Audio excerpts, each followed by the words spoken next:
Lions TV, full time from the Bet365 via my bedroom. It finishes Stoke City 2, Millwall 0. The unbeaten run is over in the final game before the international break. And listen, I've complained in the past. I've said we never play well. For the last 8 games, we've been fantastic. This moment was going to come. Okay, we haven't really turned up today. It was not going to be our day. That was clear after Jed Wallace's missed penalty. I am absolutely not complaining at all. I've criticised Rowett in the past and the players for not putting in a shift. And over the last 8 games, of course, unbeaten.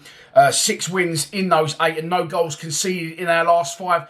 This is football. It's going to happen. You see the top teams lose and not turn up sometimes in all divisions, across the board, across Europe, across the world. So I have absolutely no issue. I'm just going to give Rowett and the players one of them because, listen, it was going to happen at some point. I missed the first 4 or 5 minutes of the game, but as soon as I got the stream going, I thought we was the better side. I thought we had good patterns of play. And again, I thought we looked like we went in the game trying to win it. And we looked good coming forward. Tyler Bury looked dangerous on the left. He cut into the box, showed good pace, good power, good strength. And his cross shot was very well saved. They're not easy to get down to them ones at the front post when you think it's going across your goal. Good reactions from their keeper. He was good all day. And he saves it. I was expecting us to push on and take the lead. I did predict a 1-1 draw with Stoke coming back into it later, but we sort of fizzled out as a force going forward throughout that first half. And eventually Stoke got the breakthrough. One corner comes in, Danny Mack does really well to block it on the goal line and the ball gets cleared away for a second corner, which Stoke then take. And do you know what? People moan on the stream today saying not good enough, shit, terrible goal concede. But it's going to happen, everyone. Listen, it's going to happen. I've gone completely the other way now. First one, as I said, to criticise Rowett. I can't hide from that fact. The videos are there for you all to see. But this day was going to come. It was going to come. We can't perform to a fantastic level in every game. And anyone can beat anyone in this division, as we say so many times. So, yes, there was 2 players around him. Yes, 2 of our biggest players. But I've got no arguments. I actually think it was a really good goal. I think it's a good delivery. I think it's great movement. You see 3 or 4 of their players moving in all different directions. And the header is a good connection, a cross goal, across Bulkowski.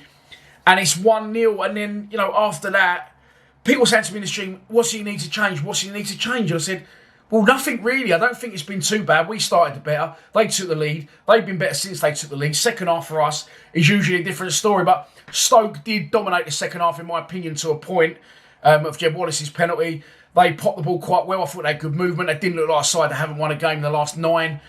And they kept finding lots of space, but they kept breaking us easily, pulling us apart with one pass balls, and they was in loads of space. Jake Cooper made a great block on one occasion from one of those ones that I'm talking about. Stoke didn't use the ball well enough at other times when they did get into them areas. And you felt the second goal was coming, but when it did come, you didn't expect it to come from George Saville. A free kick, a cross into the box. And I think he's been a lot better lately, Saville, and he was rolling around the floor. Nicked about 4 free kicks today, by the way. It shouldn't have been.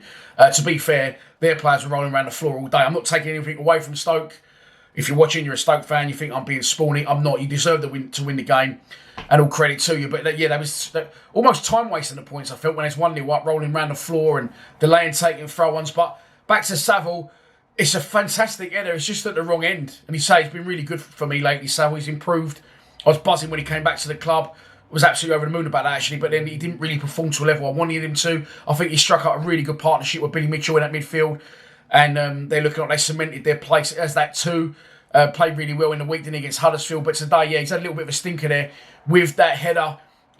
Fires it past Bulkowski, fucking does a somersault, knocks someone else over in the process. Absolute calamity. And we're 2-0 down. But listen, you can't say that Stoke didn't deserve that. Then we get back into the game. A lifeline. Substitutions are made. Great to see Keith Bell, Ojo and Bradshaw all come on. And it's through Bradshaw we get a penalty. Jed nips one into him. He actually doesn't nip it. He quite fires it in. And it's like, cheers for that, Jed. But he sort of gets a touch on it because Jed's hit the pass so hard, it hits his foot, goes up in the air. As it come down, he sort of turns on it, and we get a penalty. I'll be honest, he's quite Stoke positive, this video. Sorry about that, but I'll just say it as I see it. I don't think that was a penalty. However, no Stoke player really complained. And then Jed Wallace steps up. I said it in the live stream. He doesn't look confident. I don't know what it was. And again, Jed's our talisman. He was pivotal in leading this 8-game unbeaten run. But in the last 3 or 4, he's not been good at all. And he didn't look confident. And he strikes it to the right of the goalkeeper. Good height for the goalkeeper.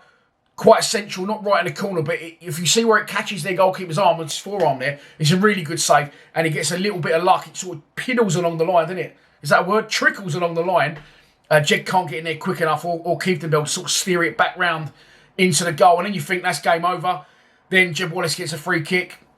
Seen him score plenty, fires that straight into the ball, and just know it's not going to be our day. Added to that, of course, that Mason Bennett now limps out of the game. We get done. The better team won, fair and square. We lost 2-0. The unbeaten run of 8 is over. We concede for the first time in 6 games, and now we limp into the international break. It's a good time now, in my opinion. If we'd have won that a day, we wouldn't have wanted the international break. But I think now, especially with players getting on who we've seen, I'm talking Keith-Bell, I'm talking Ojo, and especially Bradshaw, a lot sooner than I thought we would. And Bennett now injured, I think it's a perfect time to go away, get some players fit, a bit of time off, reassess, because there's been a lot of games coming thick and fast for all clubs in the division. And then we move on to the next game after the international break, which is Luton. We now need to beat Luton if we have any aspirations of making the playoffs. But listen, once again, no complaints. Disappointed, yes. Frustrated, yes. Angry, no. A fantastic unbeaten run. I expected us to be looking at the opposite end of the table, not where we are. So fair play to the team, fair play to Rowett. It was going to happen, boys, and it's happened today. We lose 2-0 at Stoke and we head in to the international break. Please subscribe to Lions TV. Enjoy the rest of your weekend. Come on, you Lions.